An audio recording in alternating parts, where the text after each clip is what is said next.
이제 가장 이 사건의 핵심이었던 이 청와대 행정관 태블릿 PC의 소유자라고 변희재 씨가 일관되게 주장하고 있고, 김한수 이름으로 태블릿 PC를 구입했고 SK와도 계약을 체결했고 요금도 김한수 이름으로 다 지급했는데, 이게 최순실 것으로 둔갑이 돼서 보도가 됐던 쭉 상황이었기 때문에 이것이 밝혀지는 핵심이 김한수인데, 김한수를 제가 봤을 때 이 권력이 어떻게 심지어 상상한다고 없애버리든지 아니면 뭐다 해외로 빼돌리든지 이에 대한 대책이나 뭐가 있어요? 그러니까 일단 이 김한수 관련해서는 저희가 법정 판결문은 그냥 위조했다고 받아야 되는 거고, 김한수 수개월째 지금 아무 소리도 안 받았기 때문에 어디로 해외 도망간지도 모르는 상태입니다. 저는 김한수, 장시호 둘 다 신변이 좀 위험해 보이긴 해요. 이 둘이 떠드는 게 있고, 또 한 명의 변수가 있는데, 특검제 4팀이 이제 이 태블릿을 조작했던 팀인데 그 팀장이 윤석열입니다. 그리고 바이스가 이제 한동훈이고, 거기 밑에 김영철이라고 원래 소영길 대표 막 뒤집어 씌우다가 지금 도망갔습니다. 대법으로. 그리고 강백신이가 또 특검제 4팀이었고요. 네, 그러니까 이 조작 주범들이 지금 다 같이 올라와 있는 거예요. 근데 그 중에 참여연대와 한겨레 신문 기자 출신의 변호사 정민영이 껴 있어요.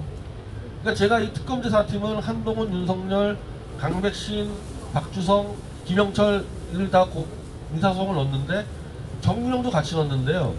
나머지 검사들은 한 노법에서, 윤석열, 한동훈 포함해서 한 노법에서 답변서를 보내야 하는데, 한겨레하고 참여연대 출신 변호사 정민영은 그 로펌에 안 들어가고 아직까지 혼자서만 답변서를 안 내고 있습니다. 근데 저희가 조사한 바로는 요 정민영 씨는 조작에 가담했다기보다는 자기가 수사 기록을 냈는데 이 정민영과 다른 검사들이 요 수사 기록을 막 갖다 위조하고 조작해가지고 악용된 측면이 있거든요. 그래서 이 정민영 변호사는 나는 내 수사 보고서를 제출했는데 이게 누군가 내 수사 보고서 위조했다 이렇게만 얘기해주면 되는 상황이어서, 저는 이게 11월 10일날 공판 전에 이 정민영 변호사가 이 양심선언을 할 수도 있다고 생각을 합니다. 그래서 그쪽에다가도 제가 지금 초점을 많이 맞추고 있는 겁니다. 저는 이제 이런 것 같습니다. 이 진영 논리를 떠나서 이 소위 말한 특수부 검사들, 법 기술자들이 자신의 필요에 따라, 시기에 따라 이렇게 주문형 생산, 어떤 권력이 쟤를 죽여라 그러면 죽일 사람을, 우리 이문정 검사님이 이 책에서 써놓은 대로 검찰 권력은 죽일 놈은 죽이고 살릴 놈은 살릴 수 있는 그런 기소 편의주의, 검사들이 말한 법과 원칙은 검사 마음대로 하겠다는 것입니다. 검사가 정의를 선포하면 그게 정의이고, 저게 범죄자면 범죄자가 되는, 지록 위모가 되는 세상을 만들 수 있는 힘을 가지고 있는 세력이 이 검찰 특수부 세력입니다.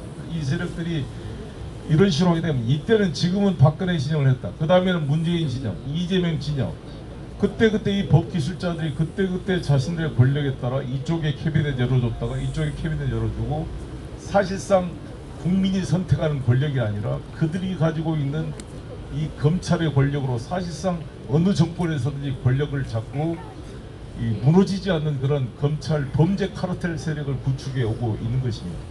그래서 이 세력을 해체하지 않으면 보수 진보 여야를 넘어서 이 대한민국이 발전할 수 없는, 이 민주공화국의 정상적 기능을 저해하는 암세포 같은 존재들이 이 검찰 특수부, 이 일부 검찰 이 범죄 카르텔 세력이라고 생각합니다.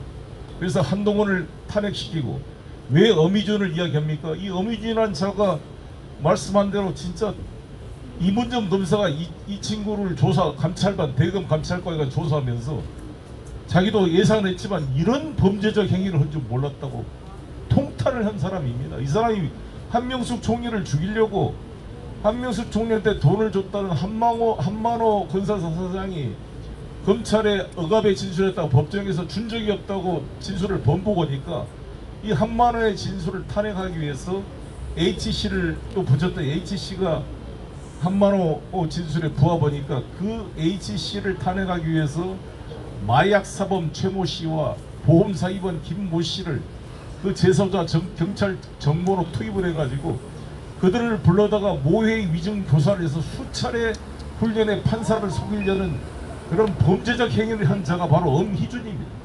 이거를 이문정 검사가 기소하려고 그러니까 당시 검찰총장 윤석열이 직무 배제 명령을 내려서 배제시키고 한동수 감찰과장도 배제시키고 다른 사건 기록도 모르는 사람을 데려다가 무혐의 처분해서 지금 검사 생활하는데 이 엄희준을 탄핵을 해야 후배 검사들이 아 이러면 죽는구나 이걸 보여줘야 되지 않겠습니까? 맞습니다. 그러니 반드시 탄핵을 해야 되는 친구예요.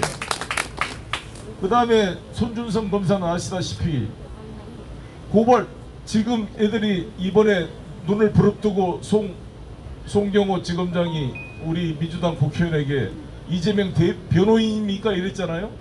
아니 손준성 검사는 대검 정보정책관으로서 수사정보관인가요? 검찰총장 오른팔로 장모 대응 문건을 만들어서 가족 로펌 변호사 역할을 한 거 아닙니까 실제로. 그렇지 않습니까? 그리고 그 엄중한 총선 시기에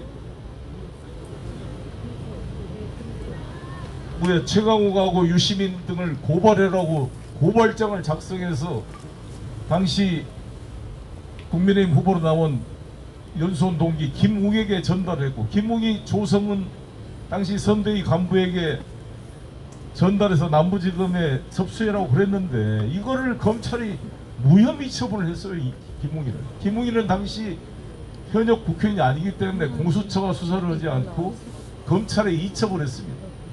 그런데 손준성이는 현직 검사니까 공수처가 현재 기소를 해서 재판을 받고 있는데 그 손준성이를 잘했다고 검사장으로 승진시킨 윤석열 정권입니다. 그러니 이거를 놔두면 되겠습니까? 됩니다. 그래서 이 두 명을 반드시 탄핵하고 이번에 탄핵 후보자가 한 명 더 나왔죠. 이정섭이라고 어제 우리 김우겸 의원이 지적했던 수원지검 2차장 검사의 그런 비리 행위 이것들을 다 해서 지금 하나하나 해야 되는데 이걸 가지고 당장 오늘 TF 회의가 열렸습니다. 우리 박주민 의원을 비롯해서 민영배 의원 등이 지금 TF회의를 열었는데 TF회의 결과를 제가 보니까 또 항상 나오는 레파토리 언론들이 탄핵소추 남용 아니냐 남발아니 이런 말을 해서 민영배 의원이 말을 잘했더라고요. 헌정사에 지금 단 한 번 처음으로 탄핵 한 번 했는데 탄핵이 남용입니까? 이 검사들은 지금 기관총 쏘듯이 수없이 압수수색을 남발하고 지금 기소를 이재명 대표도 지금 6건 기소하겠다는 거 아닙니까? 지금 송영길도 지금 마찬가지고 이렇게 지 마음대로 증거를 조작해서 공소권을 남용하고 있는 이 검찰 상대로 겨우 한 번 해방 이후 처음으로 탄핵소추했는데 탄핵소추 남용이 말이 됐습니까? 이건 반드시 절대 우리 민주당 의원들은 그런 이 조중동 논리에 절대 물러서지 말고 반드시 11월 중에 탄핵 수출을 하게 되면 저는 새로운 공간이 열린다. 우리 변희재 대표가 몇 년째 떠들고 있는 이 문제도 풀릴 기미가 열린다고 생각합니다.